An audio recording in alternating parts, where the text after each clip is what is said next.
Biyernes Santo, maglaan ka ng isang basong tubig sa gilid ng pintuan, pwede sa harapan ng inyong pong tahanan or kaya sa likod ng pintuan ng inyong pong main door. At ang dulot nito ay napakaswerte. Kung ikaw po mga bossing ko ay paborito ng kamalasan na parang naisip po ninyo, bakit ganun? Kahit anong gawin kayo ay sa walat-wala. Ito ang kailangan ninyo. Ito pong tubig, mga bossing. Ang tubig ay very powerful na humihigop ng negative energy. Kaya ganyan po nangyayari, mga boss. Wala po tayong proteksyon. Ang tubig ay simpleng basong tubig lamang, mga boss. Hindi ka nabibili ng kahit anuman. Kayo po ay maglalagay lamang po ng tubig dyan sa inyo pong main door, sa harap or sa likod ng pintuan ng main door. Para may mga pumapasok, di ba? Diyan tayo naglalabas-masok. Yan po mga bossing ko ay hinihigop na po niyan kung ano man ang mga kamalasan na dala natin. Or kaya yung mga hangin, dala ng hangin ay may malas. O may papasok po diyan, nahihigop na kagad ng ating pong tubig. Halimbawa, ang inyo pong pamilya, away-away, lalo na sa pera. Mailap ang swerte, lalo na sa pera. Aba, ito ang kailangan po ninyo mga bossing ko, ang tubig. Kasi ay tubig, kasaganahan po yan.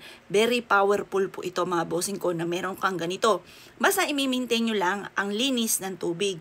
Kasi pag madumi ang tubig, naglulumot na siya, may mga kitikiti na, nagkaroon pa ng lamok, malas po yun. Kailangan laging malinis ang tubig. Minsan naman mga bossing ko, mapapasin ninyo na parang nag-iba ang tubig. May mga lumulutang-lutang. Yun po yung mga negative na naglulutang-lutang. Na parang nagkaroon na parang kumpul-kumpul na itim, yung mga ganon. Negative po yun. Nahigop na po niya. Ngayon mga boss, lagi nyo titignan kapag madumi na ang tubig, itapon nyo lamang po sa lababo. Tapos hugasan nyo itong mabuti. At pagkatapos, gumawa ka muli ng ganito mga pamamaraan. Very powerful po ito. Ngayon, bukod dyan sa inyo pong main door, mainam na maglagay ka ng ganito sa kusina para laging masagana ang pamumuhay. Ngayon pong mahal na araw ay gawin nyo po ito. Upang sa ganon, di ba, ang dami mga bawal, pamahiin. Kung naniniwala ka sa ganyan, wala naman pong masama. Mga bossing ko na maniwala. Lalo-lalo na kung ikaw po'y narinig nyo na, yan po'y, yung kasabihan pa po'y na matatanda. Hindi naman yan mga bagong kasabihan. Yan po'y kasabihan pa ng mga kanununuan pa po natin. Ngayon, kung kayo naniwala sa ganyan, ay mainam na magawa nyo rin po ito upang sa ganon, kung ano man yung mga negative na maaaring maganap, maaaring hindi natin inasahan, nakatawag tayo na negative.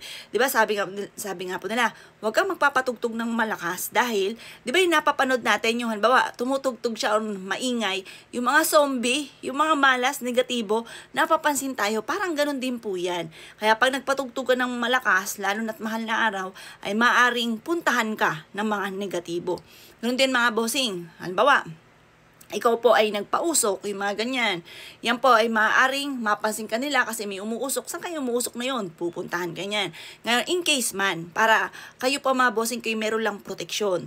Pagkatapos, para lagi masagana ang pamumuhay, hindi ka lagi nahihirapan tungkol sa usapin ng pera, maglagay ka sa kusina para lagi maraming pambili ng pagkain.